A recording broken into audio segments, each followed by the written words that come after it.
হুম ওই রাখছে এই যে ওই দিয়ে গেছে আমার ক্যামেরা সাইন করছি যে আমি এই মালগুলি যে আপনি যখন কথা বলি না আপনি যখন কিনে রাখছেন আরে ভাই আমার কথা বিশ্বাস করতেন একটা কথা দেবেন না ভাই আমি কিন্তু সেনাবাহিনীর লোক বলেন আপনি সেনাবাহিনীর লোক আমি আমরা তো বাংলাদেশ আমি একদম আমরা সাক্ষাৎকার আগে বিচার হইব আমার কথা শেষ করে হ্যাঁ এটাই সাক্ষী এটা আপনি তো কিছু কথা আমি তো আর ধরি তো আপনি ধরানছি নাহলে বুঝলাম না আমি যেটা প্রশ্ন করি এটা খালি আপনি বলবেন কারণ এই সাক্ষীটা আমার ধরান সুন্দর ভাই বহেন আমি বলবেন আমি আপনি অসুস্থ লোক আপনি ই করেন না না আমি বলতেছি আপনি যখন মালটা কতদিন কিনে রাখছেন তখন কি বলছেন এই মালগুলি কার আমি জিজ্ঞেস করছি যে মাল কার মাল কি ঝামেলা নেই পরে কইছি যে নাসির আছে না হ্যাঁ আলাদা নাসির চিনছি হ্যাঁ এর কথা বলছি আপনারা আমি এই পাইপ দিতেও কইছি যেটা কোনো কৃষক বা যে কোনো একটা কাজের মাল না এই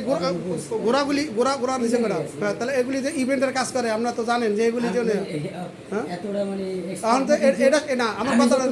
আপনি জানেন যে এটা সহজ আপনি যে সহ ভাসবেন একটা না এটা কি না এটা কি আইনের আওতায় আছে কিনা সেটা বলেন আমি চাইলে ঝামেলা ফেলাইতে পারবো কিন্তু অবশ্যই পাইছেন না এটা তো পাইছে কিন্তু আমরা তো এটা কি চোরের থাইলাত কইরা বুঝছেন আমি কথা বুঝি হ্যাঁ আমি টাকা দাম কিনছি হ্যাঁ আপনি টাকা দা কিনলে তো আমরা যখন সরকারি তার কিনা যদি বেচে আপনি দামে রাখতে পারবেন এই জিনিসটা যখন আর ব্যস্ত আনছে তখন দেখছি আমি দেখছি আর এটার গোড়া কই এই জায়গায় রাখছি আমার মালের কোনো আপনি গোড়াগুলি কই ঠিক আছে এরকম কাজ আমি করি না গোড়াগুলি কই আমি ওকে কই আলাইছি আচ্ছা দা গোড়াগুলি বের করেন নাসির কাকার কথা কইছি নাসির কাকা পাঠাইছে এই লেগে বানিয়ে রাখছেন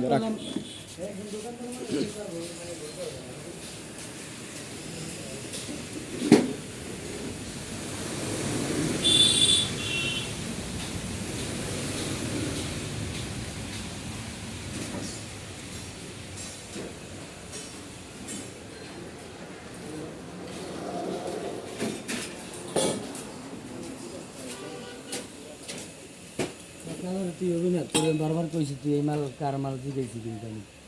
ঠিক আছে কারণ আমার ঝামেলা হইলে তো আর একবার বেচেন না 16টা আনকির বলা গো মাইরা আমি কিনি নাই কি কথা বলেন এটা এখন তো আমরা কইবেন আমি কিনি নাই কথাটা বুঝেন নাই কিনলে বলতাম না এইটাই আমি অসত্য কিছু কই না হ্যাঁ আমার সিসি ফুটেজ আমি